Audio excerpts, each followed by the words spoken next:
Hello and welcome to this brief run through on the camera settings in Crayta. You can access the camera settings by navigating to the player template in advanced mode.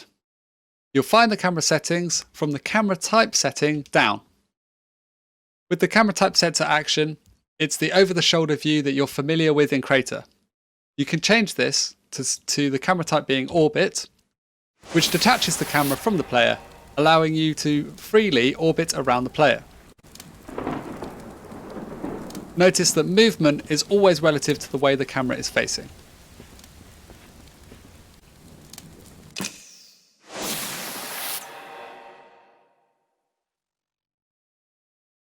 There are different settings depending on what camera type you have set.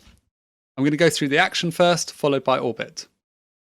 The camera collision enabled is actually available on both, and this will stop the camera from going through any walls. You can turn this off and the camera will then go through the wall.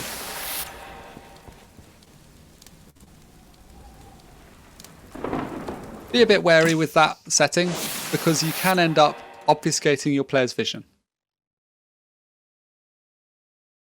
The forced camera perspective will decide whether the player is in first-person camera mode or third-person camera mode. By setting it to no restrictions, you're allowing the players to choose themselves, which they can do in their settings menu. You can turn on the ability to iron sight, which is effectively aiming down the barrel of a gun or looking through binoculars, by checking this box.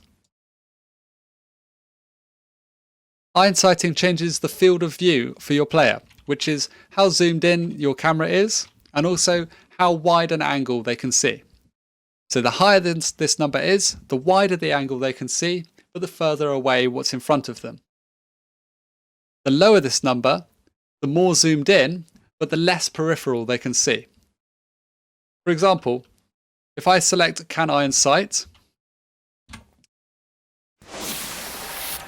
this first view offers me a wide field of view, so I can see quite a lot either side, except the windows look further away. By now alternate firing, or right-clicking, it zooms in somewhat, but there's less I can see either side of the camera in my peripherals.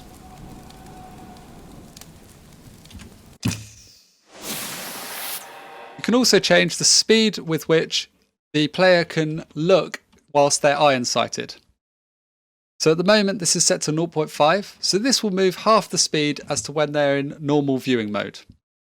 By reducing this, you slow down the amount of speed that you slow down how quickly they can look around whilst they're in iron sights. This can help them be more accurate, but can sacrifice speed of aim when you're doing this.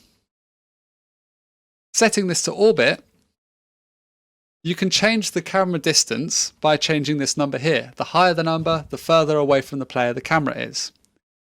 The camera pitch and the camera yaw are the angle from which the camera is facing the player. The only time you'll see this in action is when you first arrive in your game, unless you select this camera angle lock button. Now, when I enter my game, my camera is locked to this particular perspective. This can be a really good way to make your game more like a 2.5D platformer.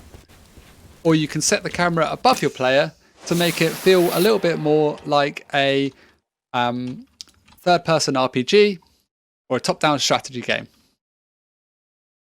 The pitch is the height of the camera. The lower this number, the higher the camera. Minus 90, or it will automatically change to minus 89, is directly above the player. Whilst minus 45 is at a softer angle.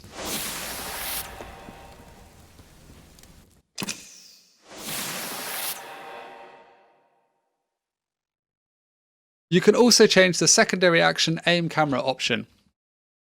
This will mean that when the player right-clicks or alternate fires, the camera can behave slightly differently to what you've set up in your locked camera angle.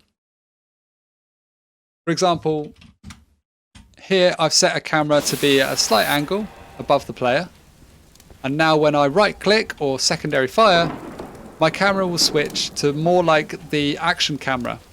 It will maintain the camera distance, but now when I move the camera around, my player is facing where my camera is.